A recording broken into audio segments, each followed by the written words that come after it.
Hi everyone, I'm back with a little bit more of our book, our chapter book, Runaway Ralph. Do you remember who the author is? The author's name is Beverly Cleary. You can barely see it on the front cover there. I go to the title page, there's her name nice and clear, Beverly Cleary, Runaway Ralph, illustrated by Jacqueline Rogers. So we're on chapter 2, and if you remember from the last video, chapter 2 is called The Open Road. And last time we left off, Ralph was talking to Matt. He's ready to leave. He's ready to run away. And he talks with Matt out on the front stoop.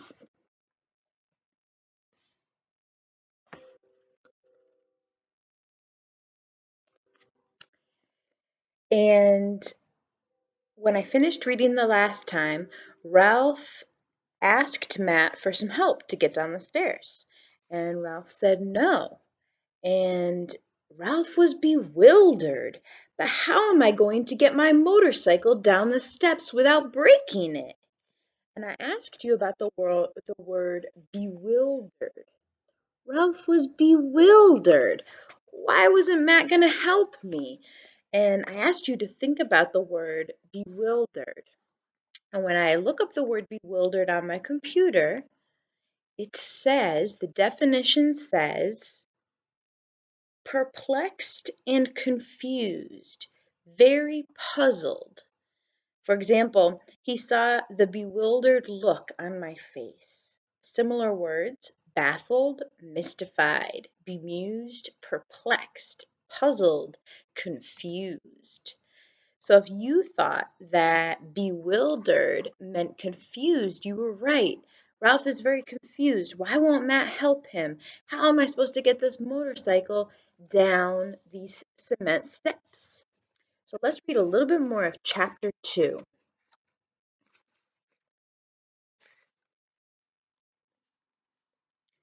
Suddenly, Ralph was angry. He was furious at the way his old friend had treated him. He would show Matt that he could manage without help. Matt would come out in the morning, expecting to find Ralph waiting to be let in, but Ralph would fool him. He wouldn't be waiting, and there wouldn't be any broken motorcycle at the foot of the steps either. Ralph set about finding a solution to his problem. He looked at the ghostly rocking chairs, the cracked concrete porch, the steps, and the asphalt driveway below. Once Ralph had taken the trouble to look, the solution to getting his motorcycle down the steps seemed surprisingly easy. About 3 inches below the porch, on either side of the steps, was a sloping section of concrete, a sort of ramp intended as an edge to the steps. The two ramps were about 10 inches wide, and each sloped down to a flat section. Below each flat section was a shrub that had been pruned into somewhat lopsided ball of leaves. All Ralph had to do was ride his motorcycle over the edge, down the slope, and into the shrub, which would break his fall and let him slide gently through the leaves to the ground. The only problem was that terrifying 3-inch drop from the porch to the slanting concrete, but Ralph was sure that with a cool head and steady paws he could manage. He would show old Matt a thing or two.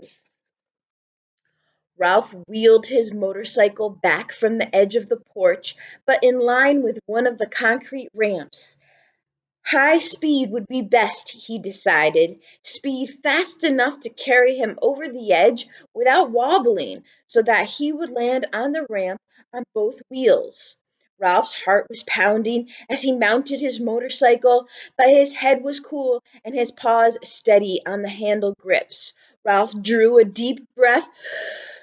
But his paws tightened on the handle grips. He rode smoothly toward the edge of the porch. He held his breath as he shot out into space as he had planned. There was a sudden, heart-shaking drop, before the tires hit the ramp. At this point, everything went wrong.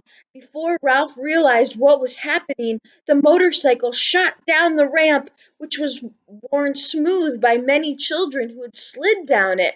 Ralph flew into the air and fell upside down into the shrub. He lost his grip on the motorcycle and felt himself brushed by leaves and scratched by twigs until he came to rest wedged into the crotch of a small branch. His helmet had fallen off, one ear was scratched, and he was badly frightened, but he was not injured. When Ralph had caught his breath and his heart no longer pounded against his ribs, he boosted himself up so that he was sitting on the crotch of the twig. The shrub was not the leafy cushion he had expected. From his porch from his perch in the center, he could see that the leaves grew only at the tips of the twigs and that the bush, which had looked soft and springy from the outside, was on the inside leafless and spiky with dead twigs. My motorcycle, thought Ralph frantically. Where is it? Then he saw it far above his head, hanging on a twig by its back wheel. His helmet, however, had bounced to the ground. So, guys, here's an illustration of Ralph inside the shrub. A shrub is just a synonym for bush. So, shrub and bush mean the same thing. So there's Ralph. He's in the middle of the bush or the shrub, and he's in the middle of that twig. And he looks above and he sees his motorcycle hanging in the leafy part on the top part of the bush. So he's on the inside, lower, and his motorcycle is hanging on the leaves on the top. Let's see what happens. Ralph did the only thing he could do, and that was climb up to his motorcycle and start chewing. The twig that held the motorcycle had a dry and dusty taste, but Ralph chewed until it snapped, and the motorcycle slid down to the crotch of the twig below. Ralph climbed down, and when he could not free the motorcycle with his paws, he started chewing once more. No little cousin was ever going to say to him, "What happened to your motorcycle, Ralph? Huh? What happened to your motorcycle?" Ralph chewed his motorcycle from one twig to the next, and the lower he went, the thicker the twigs became. By the time the motorcycle finally dropped to the ground beside the helmet, Ralph's jaws ached. He dragged the motorcycle across the weedy patch of lawn to the driveway and was about to mount when the door of the hotel unexpectedly opened and old Matt in pajamas and bathrobe stepped out on the porch and looked around. The little fellow must have managed to get his motorcycle down the steps somehow, Ralph heard Matt mutter to himself. Now maybe I can get some sleep. "I guess I showed you," thought Ralph grimly as he mounted his motorcycle and sped off down the open road, off into the dark and scary night. "So long, brothers, sisters, cousins! So long, Uncle Lester! So long, Matt!" Ralph was on his way. Ralph bounced along the uneven driveway to the mountain highway, where he quickly discovered that one of the ribbons of concrete pressed smooth by passing tires made a good highway for a mouse. He then made an even more exciting discovery: gravity. With a good fast start, he could coast downhill with amazing speed. The walls of the Mountain View Inn were never like this. Ralph sped through a night that fulfilled his dreams of freedom. It was a night of danger and adventure.